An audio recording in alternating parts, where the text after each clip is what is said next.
Virginia Woolf is one of the most significant literary figures of the 20th century, known for her pioneering work in modernist fiction and her influential role in feminist thought. Born into a world that often marginalized women, Woolf's work broke new ground by addressing issues of gender, identity, and the internal experiences of women. Her literary experimentation, particularly her use of stream-of-consciousness technique and fragmented narrative structures, has had a lasting impact on the development of the novel.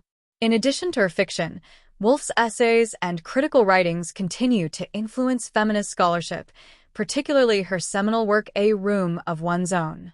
Woolf's life was marked by both extraordinary intellectual achievements and profound personal struggles, which shaped her writing in complex ways. This biography explores her life, work, and the cultural context that both shaped and were shaped by her literary output.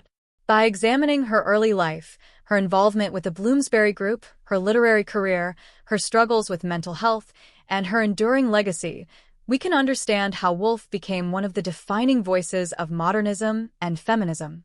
Adeline Virginia Stephen was born on January 25, 1882, into an intellectual and socially prominent family in London. Her father, Leslie Stephen, was a renowned historian, philosopher, and founding editor of the Dictionary of National Biography, while her mother, Julia Stephen, was a noted beauty, philanthropist, and model for several pre-Raphaelite artists. Virginia's parents had been married before, resulting in a large and complex blended family.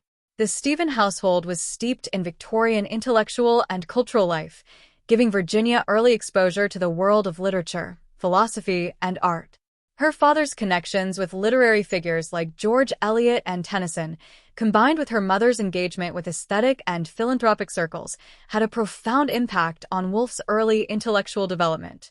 Her family status in London's social and intellectual circles provided her with the opportunity to observe, from a young age, the dynamics of both privilege and intellectual freedom, while also shaping her critiques of Victorian morality and patriarchal structures.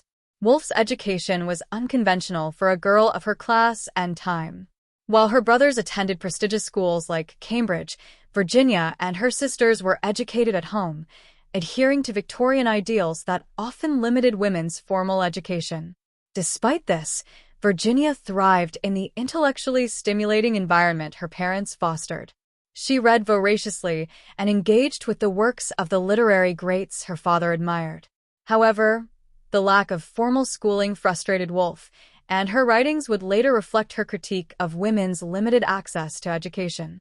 Her relationship with her siblings, especially her sister Vanessa Bell, was pivotal in shaping her early life. The Stevens children shared a close bond and were encouraged to pursue artistic and intellectual interests. These formative years were also crucial in developing Virginia's early literary ambitions, as she began writing stories and developing a love for the written word. Woolf's early life was marked by a series of tragic events that would have lasting effects on her mental health. The death of her mother in 1895, when Virginia was just 13, was a profound loss, followed closely by the death of her half-sister Stella 2 years later. These events triggered Woolf's first major mental breakdown, a harbinger of the recurrent mental health struggles that would define her life. The loss of her father in 1904, followed by the family's move from Kensington to Bloomsbury, marked the end of Virginia's childhood and the beginning of a new phase of her life.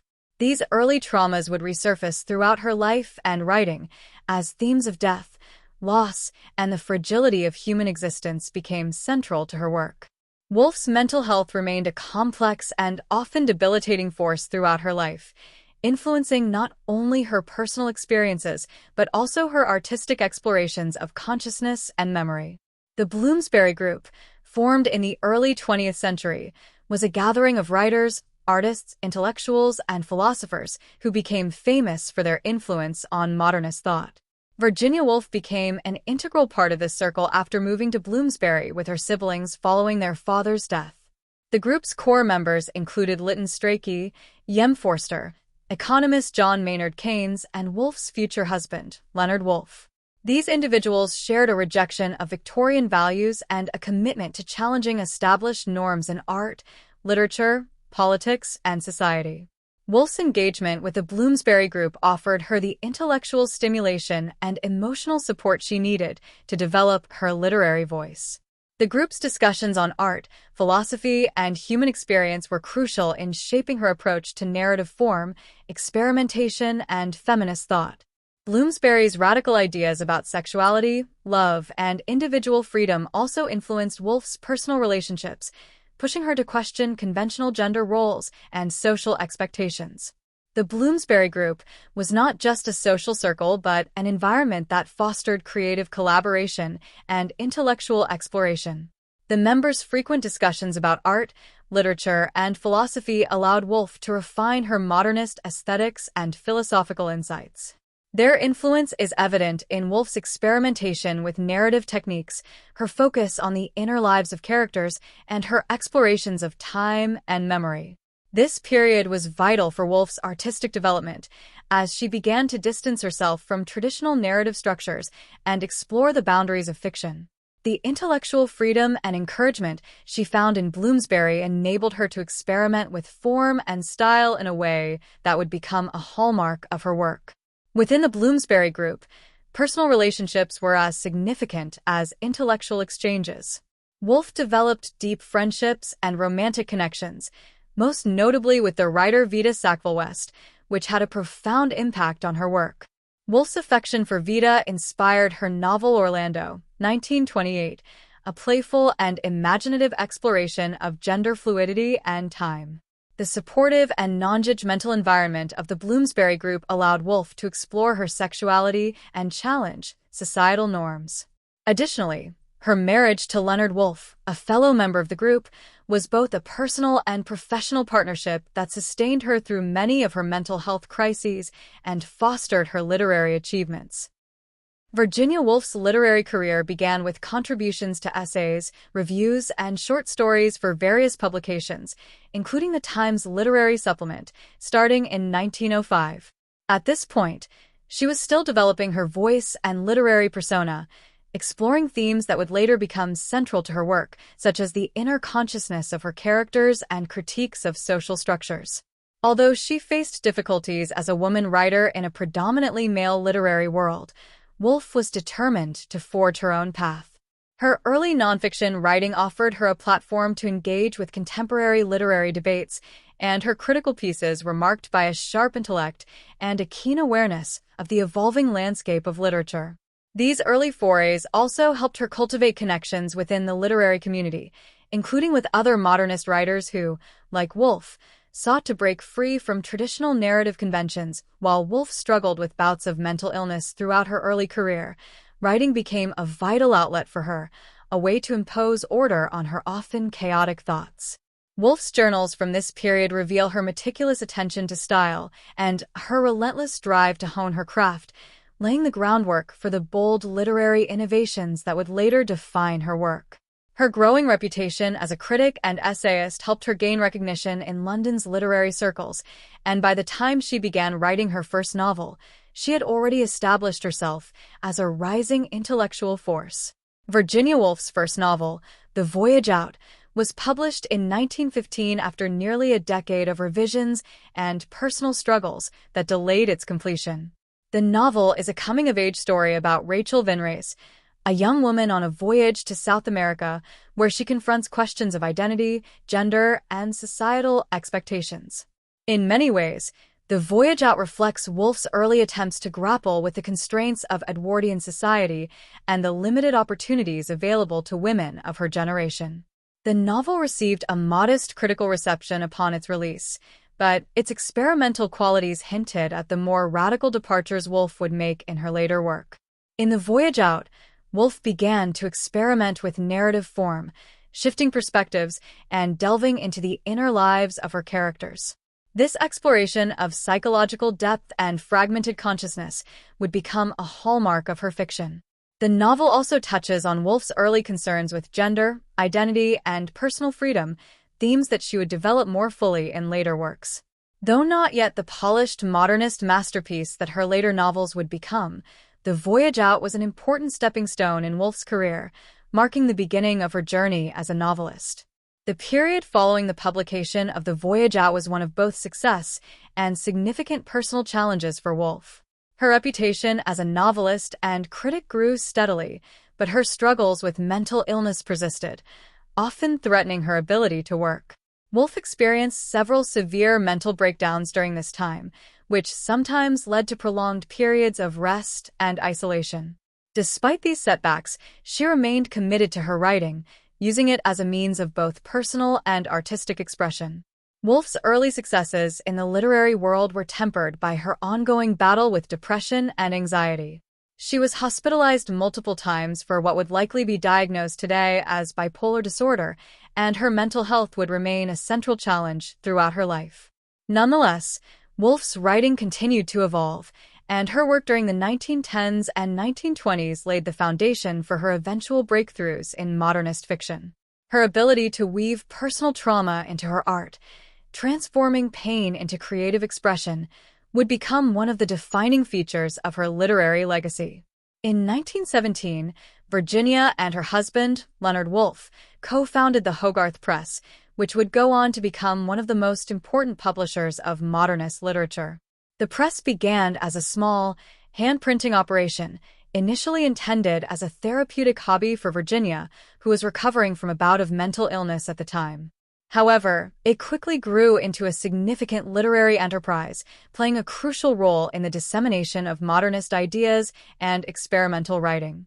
The Hogarth Press became known for publishing avant-garde works that challenged conventional forms, including some of the most important texts of the modernist movement.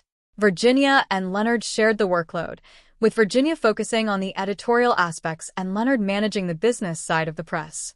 Together, they published works by some of the most influential writers of the time, including T.S. Eliot, Catherine Mansfield, and Sigmund Freud. The press also gave Virginia the opportunity to publish her own work on her terms, without the pressures of commercial publishing. This freedom allowed her to experiment with narrative structure and form, leading to some of her most groundbreaking literary achievements. Virginia's marriage to Leonard Woolf was both a personal and professional partnership that would last throughout her life. Leonard, a political theorist and writer, provided Virginia with emotional and intellectual support, especially during her bouts of mental illness. His unwavering commitment to her well-being allowed Virginia to continue writing even during periods of extreme psychological distress. Although their relationship was not always conventional, Virginia had several romantic relationships with other women, including Vita Sackville-West. Leonard remained her closest confidant and collaborator. Their marriage was also a partnership of ideas.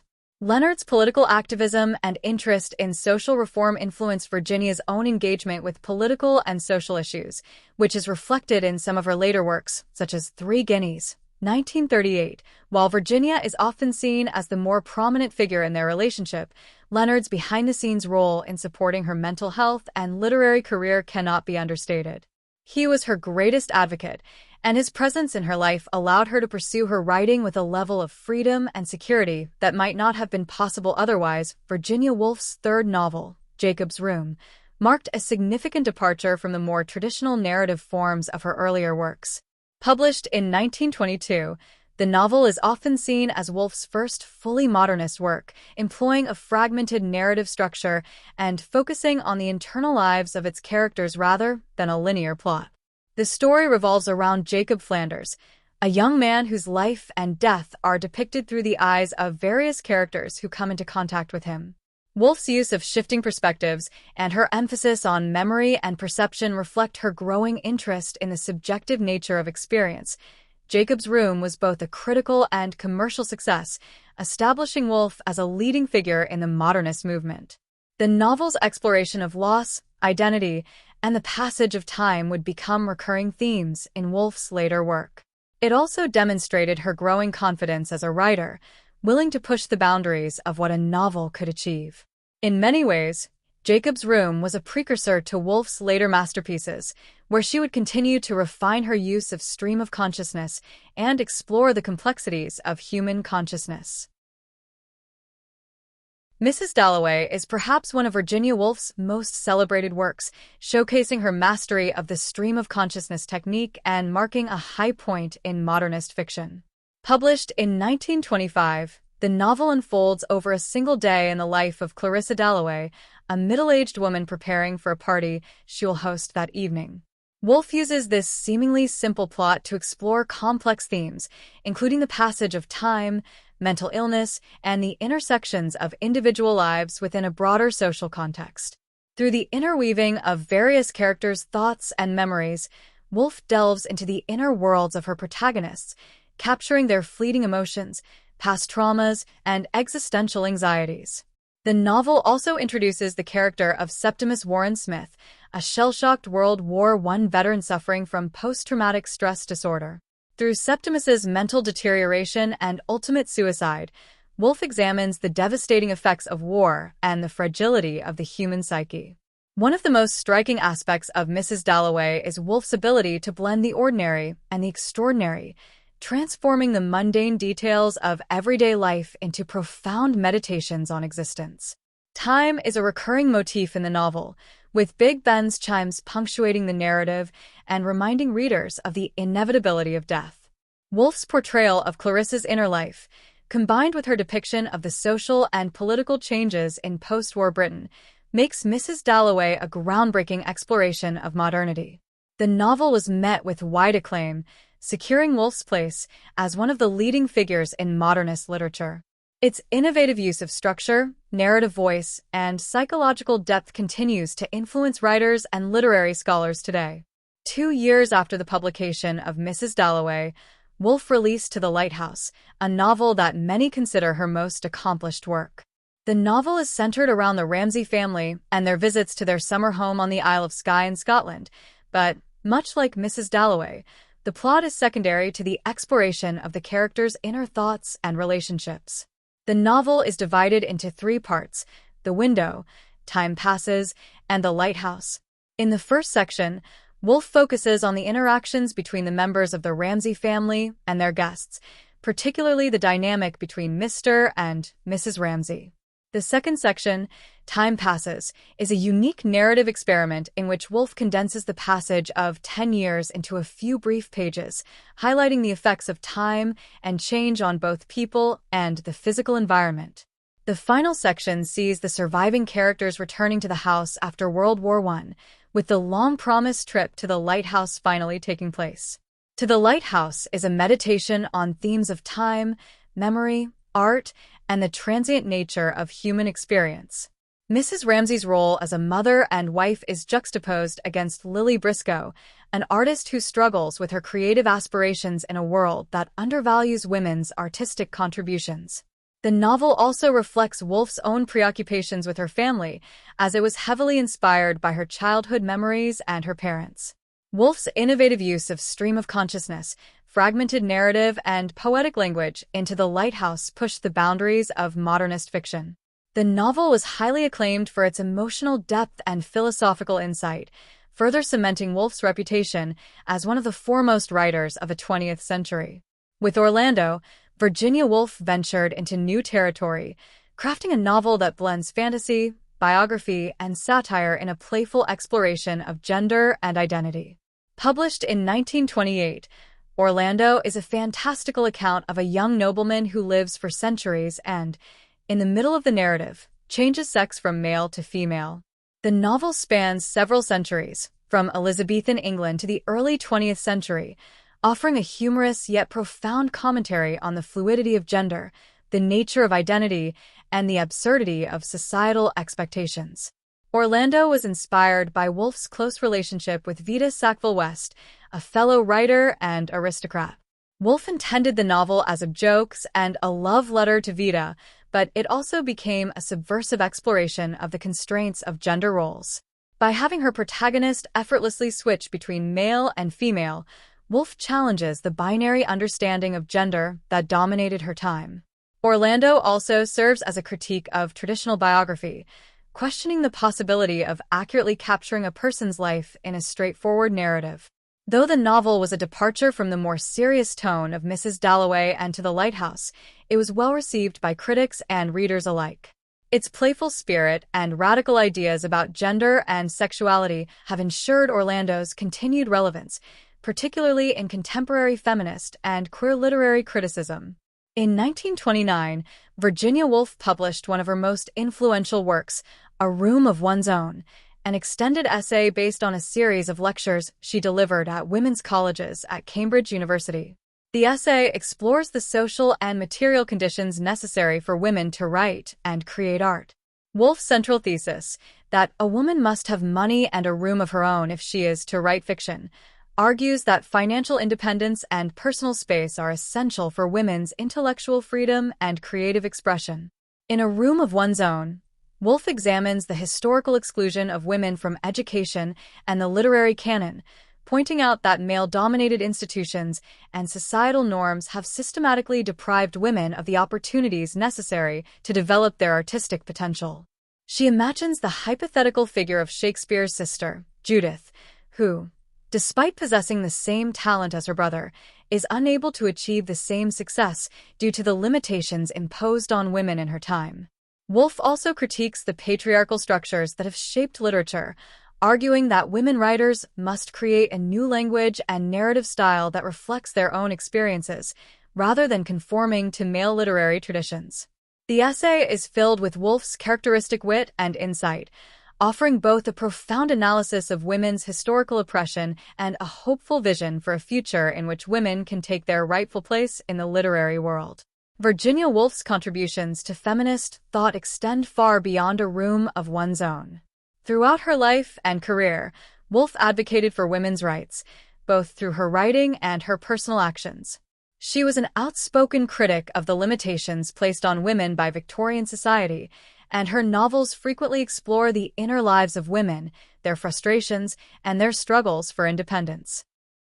Woolf's portrayal of female characters, whether it's Clarissa Dalloway's reflection on her past choices, Lily Briscoe's determination to complete her painting Into the Lighthouse, or Orlando's gender-fluid existence, reflects her deep engagement with questions of identity, gender, and autonomy. Woolf's works helped pave the way for future generations of women writers to explore their own experiences and challenge the gendered constraints of the literary tradition.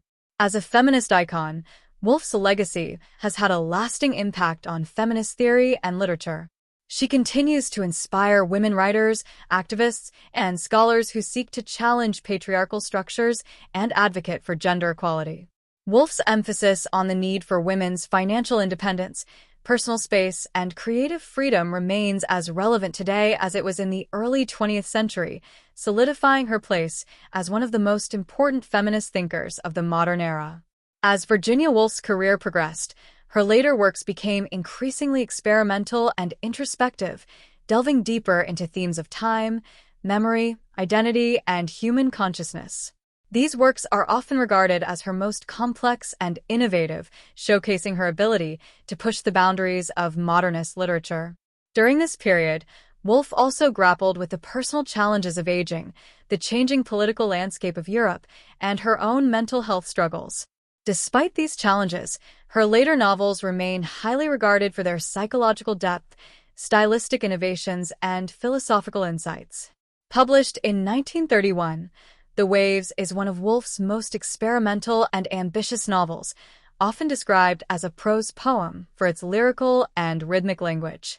The novel follows the lives of 6 characters: Bernard, Susan, Rhoda, Neville, Ginny, and Louis, across different stages of their lives, from childhood to old age. However, The Waves departs from traditional narrative structures, as the characters' stories are not presented through external events or actions, but through their interior monologues, which flow seamlessly into one another. The novel is structured around these monologues, with each character representing a different facet of human experience and consciousness. Interspersed between the monologues are lyrical descriptions of the sea and the sun's movement across the sky, which serve as metaphors for the passage of time and the cyclical nature of life. Woolf's use of symbolic imagery and fragmented narrative creates a sense of unity and fragmentation simultaneously, reflecting the complexity of individual identity and the interconnectedness of human experiences. The Waves is a profound meditation on themes of identity, memory, and the nature of existence. The novel explores how individuals are shaped by their relationships with others and the inevitable passage of time. Each character's monologue reveals their inner struggles, desires, and fears, creating a rich tapestry of human consciousness. The novel also reflects Woolf's ongoing fascination with the fluidity of time and the subjective nature of reality. Although The Waves received mixed reviews upon its publication, some critics found it difficult to comprehend due to its abstract structure. It has since been recognized as one of Woolf's masterpieces. Its exploration of the inner workings of the mind, combined with its innovative use of language and form, has cemented The Waves as a landmark work in modernist literature. 6 years after the publication of The Waves, Woolf returned to a more conventional narrative structure with The Years, though the novel still bears the hallmarks of her modernist style. The Years traces the lives of the Pargeter family from the 1880s to the 1930s, using the family's changing fortunes as a lens through which to explore broader social and political changes in Britain over the course of 5 decades. The novel shifts between the personal and the historical, examining how the characters' lives are shaped by historical events such as World War I, the rise of women's rights movements, and the changing social order of Britain. Unlike The Waves, which delves deeply into individual consciousness, The Years is more outwardly focused, offering a panoramic view of society. Woolf uses the Pargeter family to represent different social classes and perspectives, highlighting the tensions and contradictions within British society during this period. The novel's episodic structure allows Woolf to explore themes of aging, memory, and the passage of time, as the characters reflect on their pasts and grapple with the present. One of the central themes of The Years is the conflict between personal desires and societal expectations, particularly for women. The female characters in the novel, particularly Eleanor Pargeter, struggle to reconcile their individual aspirations with the limitations imposed on them by society. Woolf also examines the impact of historical events on individual lives, showing how personal and collective histories are intertwined. While The Years was a commercial success and Woolf's best-selling novel during her lifetime, some critics felt that it lacked the emotional intensity and narrative innovation of her earlier works. However, the novel's exploration of social change, gender roles, and the passage of time makes it an important contribution to Woolf's body of work, offering a more outward-facing complement to her more introspective novels. Between the Acts was Woolf's final novel, completed shortly before her death in 1941. Set in the English countryside on the eve of World War II, the novel revolves around a village pageant that reenacts scenes from British history. As the villagers perform the pageant, the audience's thoughts and reactions are interspersed with the action on stage, creating a multi-layered narrative that blurs the lines between performance and reality. The novel's central focus is on the nature of history, culture, and collective memory. Woolf uses the pageant as a metaphor for the continuity and fragility of human civilization, suggesting that while history and culture are enduring, they are also precarious, particularly in the face of war and destruction. The looming threat of World War II hangs over the novel, infusing it with a sense of foreboding and uncertainty. At the same time, Between the Acts is also a meditation on the power of art and imagination. The pageant itself, with its disjointed scenes and amateur performances, reflects Woolf's interest in the fragmented nature of human experience. The novel's fragmented structure and shifting perspectives mirror the modernist techniques Woolf had developed in her earlier works, while also serving as a commentary on the disintegration of traditional forms. The novel also touches on themes of identity, gender, and the relationship between individuals and society. The characters in Between the Acts grapple with their personal insecurities and unspoken desires, particularly in their interactions with others. Woolf's use of stream of consciousness allows readers to glimpse the inner thoughts of the characters, revealing their private anxieties and longings. Although Between the Acts was not published until after Woolf's death, it has since been recognized as a fitting culmination of her literary career. The novel's exploration of history, culture, and the power of art resonates with many of the themes Woolf had explored throughout her life, making it a poignant and reflective final work. Virginia Woolf's struggles with mental health were a defining aspect of her life and profoundly influenced her writing. From an early age, Woolf experienced episodes of depression, anxiety, and psychosis, which were often exacerbated by traumatic events in her life. The deaths of her mother, half-sister, and father, as well as the sexual abuse she suffered at the hands of her half-brothers, contributed to her emotional instability and left her with deep psychological scars. Woolf's first major mental breakdown occurred in 1895, following the death of her mother, and she continued to experience recurring episodes of mental illness throughout her life. She was often incapacitated for long periods, during which she was unable to write or engage in social activities. These periods of mental turmoil were interspersed with more productive phases, during which Woolf produced some of her most important literary works. Woolf's mental health struggles were often accompanied by physical symptoms, including headaches, insomnia, and loss of appetite.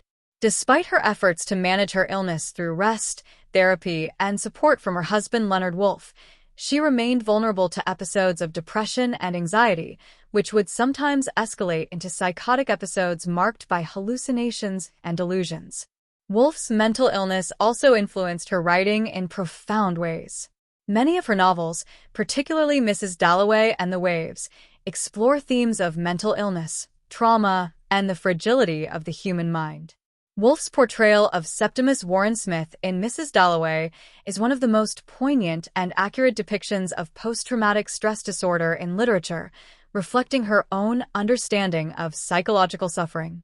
Throughout her life, Virginia Woolf developed various coping mechanisms to deal with her mental health struggles, many of which were influenced by the support of her loved ones and the therapeutic potential of her creative work.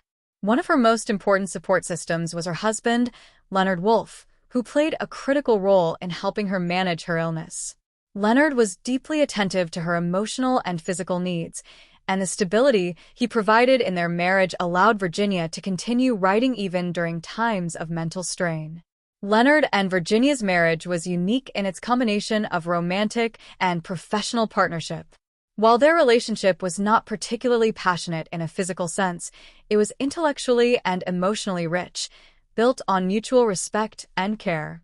Leonard was often Virginia's first reader, offering constructive criticism and encouragement. At the same time, he took on the responsibility of managing their household, ensuring that Virginia had the space and time to write. In addition to Leonard's support, Woolf found solace in her friendships, particularly with members of the Bloomsbury Group. Her close relationships with figures like Vanessa Bell, Lyndon Strachey, and Vita Sackville-West provided her with a network of intellectual stimulation and emotional support. Vita Sackville-West, in particular, was not only a lover but also a source of inspiration for Woolf's writing, most notably for her novel Orlando. The creative and personal connections she maintained with these friends helped Woolf cope with feelings of isolation and the pressures of her mental health struggles. Writing itself was also one of Woolf's most important coping mechanisms. Her literary output, particularly during her most productive periods, seemed to act as both an outlet for and a reflection of her mental state. Many scholars have noted that her novels mirror her internal psychological landscape, with their fragmented structures, stream of consciousness techniques, and explorations of memory and trauma. Through her characters, Woolf often explored her own fears, desires, and anxieties, creating a form of catharsis through the act of writing. However, Woolf's reliance on writing as a therapeutic tool was not without its challenges. During her more severe episodes of depression, she often found it difficult to write, and the pressure to produce work sometimes exacerbated her condition. The fear of losing her creative abilities weighed heavily on her mind, particularly in her later years. Woolf's struggles with mental illness were a double-edged sword when it came to her creativity. On the one hand, her heightened sensitivity and introspection allowed her to explore complex psychological themes in her writing, making her work some of the most profound explorations of human consciousness in 20th century literature.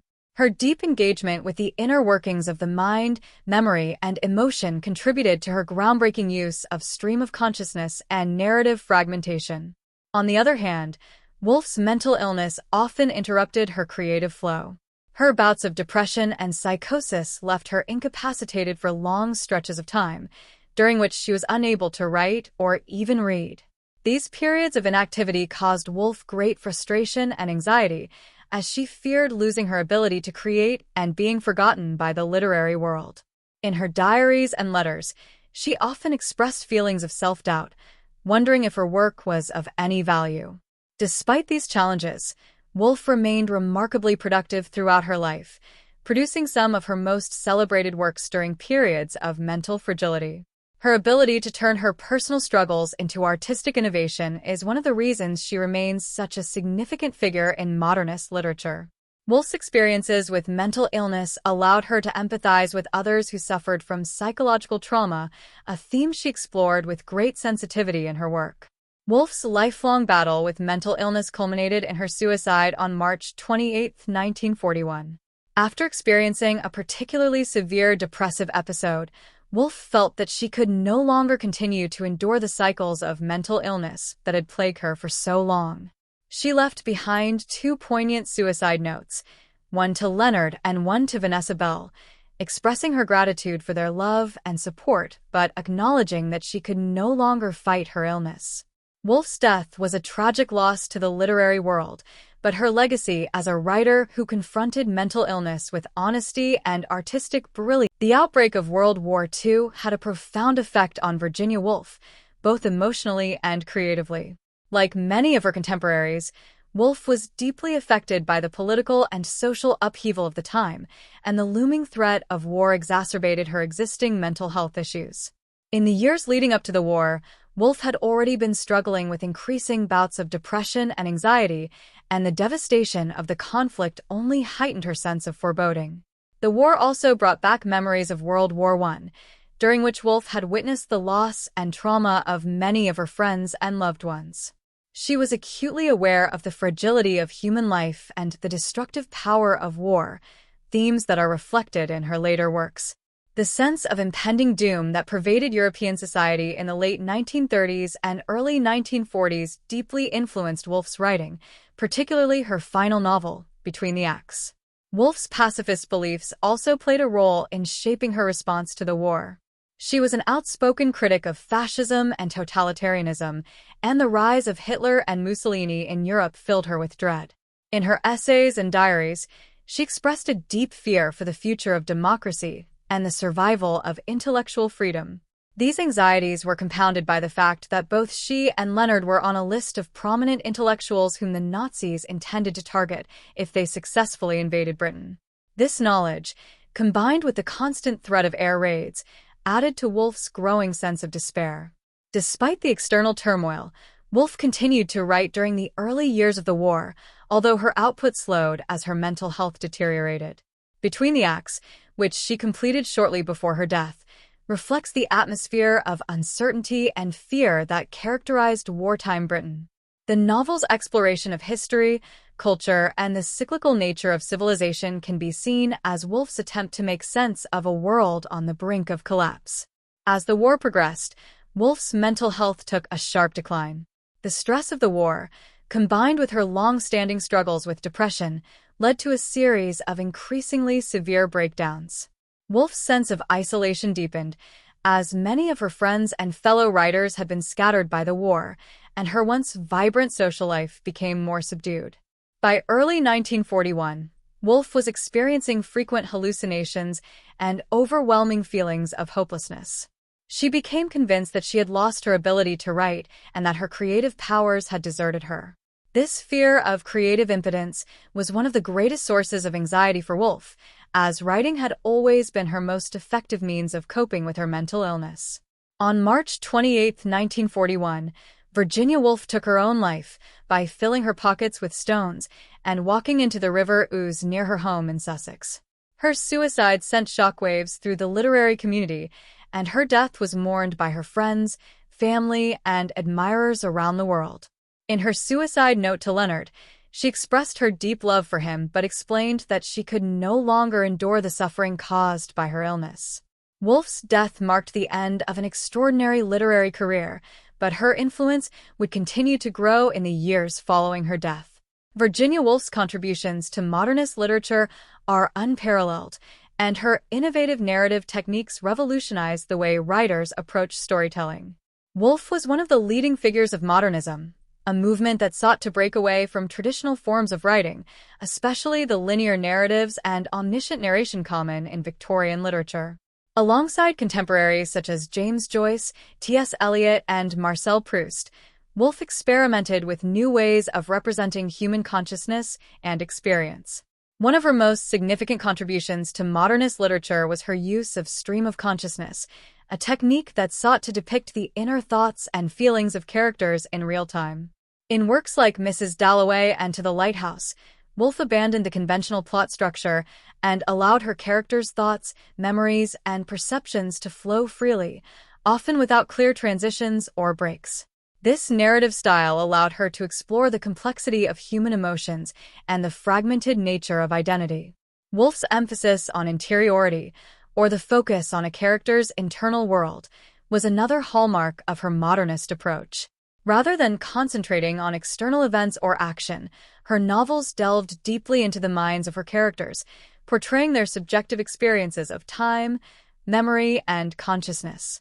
In doing so, Woolf challenged readers to question the reliability of objective reality and to consider the ways in which individuals perceive and interpret the world around them. Her focus on the fluidity of time was another key modernist innovation.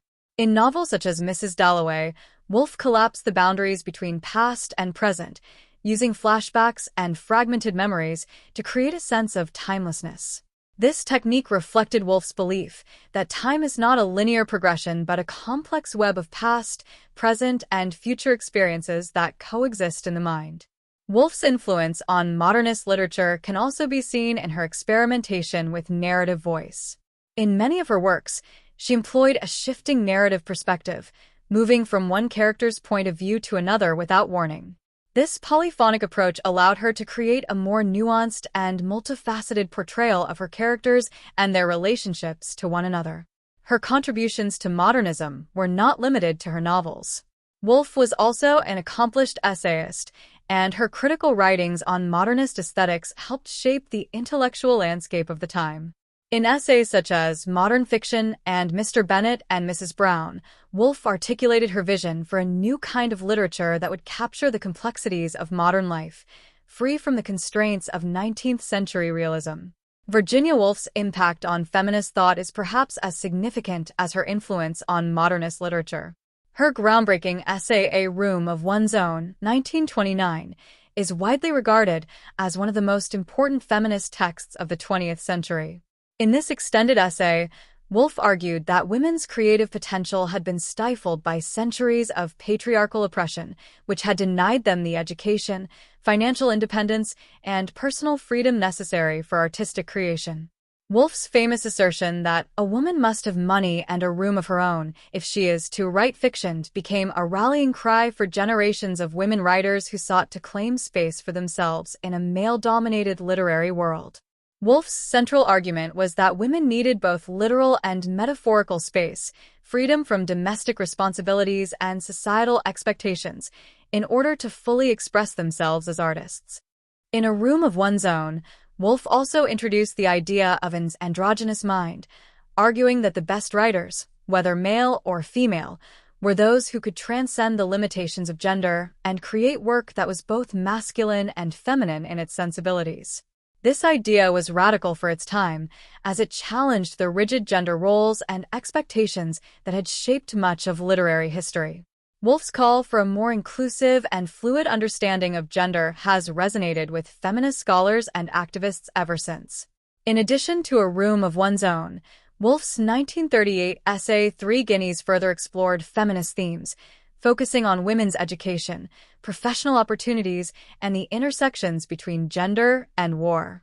In this work, Woolf criticized the exclusion of women from positions of power and influence, particularly in the political and academic spheres. She argued that women should not only seek equality within existing institutions, but should also challenge the structures of power that perpetuate inequality and violence. Woolf's influence on feminist thought extends beyond her essays. Her novels, too, are rich with feminist themes, particularly her exploration of the inner lives of women. Through characters like Clarissa Dalloway, Mrs. Ramsay, and Orlando, Woolf delved into issues of gender, identity, and societal expectations. She portrayed the struggles of women to find their voices in a world that often silenced or marginalized them. In her own life, Woolf embodied many of the feminist ideals she championed in her writing. She defied societal expectations by pursuing a career as a writer, maintaining a marriage that allowed for intellectual and creative independence, and surrounding herself with a circle of progressive, free-thinking individuals. Woolf's legacy as a feminist icon continues to inspire women writers and thinkers to this day, as her work remains a touchstone in discussions of gender, identity, and artistic freedom. Virginia Woolf's contributions to literary criticism are equally as influential as her fiction and feminist writings. As a critic, Woolf challenged traditional notions of literary value and championed the works of writers who had been overlooked or dismissed by the male-dominated critical establishment. In her essays and reviews, Woolf emphasized the importance of innovation and experimentation in literature. She rejected the idea that literature should simply reflect reality or adhere to conventional forms. Instead, she argued that writers should be free to explore new ways of representing the human experience, whether through fragmented narratives, nonlinear structures, or unconventional perspectives. Woolf's essays on writers such as Jane Austen, George Eliot, and the Bronte sisters helped elevate the status of women authors who had been undervalued by previous generations of critics. In her essay, The Common Reader, Woolf celebrated the power of literature to connect readers with the thoughts and emotions of others, arguing that the act of reading was an inherently democratic experience. Her critical writings also explored the relationship between literature and society, particularly in terms of how literature both reflects and shapes cultural values. Woolf was deeply interested in how social class, gender, and politics influence the production and reception of literature, and she often used her essays as a platform to critique the cultural institutions that perpetuated inequality. Woolf's essays remain essential reading for anyone interested in the history of literary criticism. Her work helped lay the groundwork for later developments in literary theory, including feminist criticism, postmodernism, and postcolonial theory. Her insistence on the importance of subjectivity and interiority in literature has influenced generations of scholars and writers. Virginia Woolf's life and work have been the subject of numerous adaptations and representations in popular culture. From film and theater to visual art and literature, Woolf's influence extends far beyond the written word. One of the most famous adaptations of Woolf's work is the 2002 film The Hours, directed by Stephen Daldry and based on the Pulitzer Prize-winning novel by Michael Cunningham. The film, which weaves together three narratives inspired by Woolf's Mrs. Dalloway, explores themes of mental illness, creativity, and the struggles of women across different time periods. Nicole Kidman's portrayal of Woolf earned her an Academy Award for Best Actress, and the film brought Woolf's work to a new generation of readers. Woolf has also been portrayed in numerous stage productions, including adaptations of her novels and biographical plays about her life. The play Vida and Virginia, which dramatizes Woolf's relationship with Vida Sackville-West, has been performed to critical acclaim, further cementing Woolf's status as a cultural icon. In the visual arts, Woolf's image and legacy have been explored in various forms, from portraits to installations. Artists have been drawn to Woolf's complex personality and her status as both a literary figure and a feminist symbol. Woolf's likeness has appeared in works that explore themes of identity, memory, and the creative process, reflecting the continued fascination with her life and work. Woolf's influence extends into the literary world as well. Countless writers have been inspired by her innovations in narrative form, and her work has been referenced in novels, essays, and academic studies. Writers like Jeanette Winterson, Ollie Smith, and Zadie Smith have cited Woolf as a major influence on their own writing, particularly in their exploration of gender, identity, and experimental narrative techniques. Virginia Woolf's legacy as a writer, feminist, and intellectual icon is both profound and enduring. Throughout her life and career, she broke new ground in literature, redefining what it meant to capture the human experience in fiction. Her experimental narrative techniques, such as stream of consciousness and fragmented time structures, revolutionized modernist literature and have left an indelible mark on generations of writers.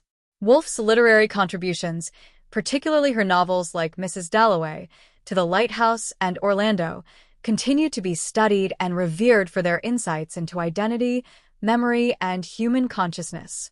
Woolf's importance also lies in her feminist legacy. Through her groundbreaking essay, A Room of One's Own, Woolf articulated ideas about women's creative potential and the systemic barriers that had historically prevented them from realizing that potential.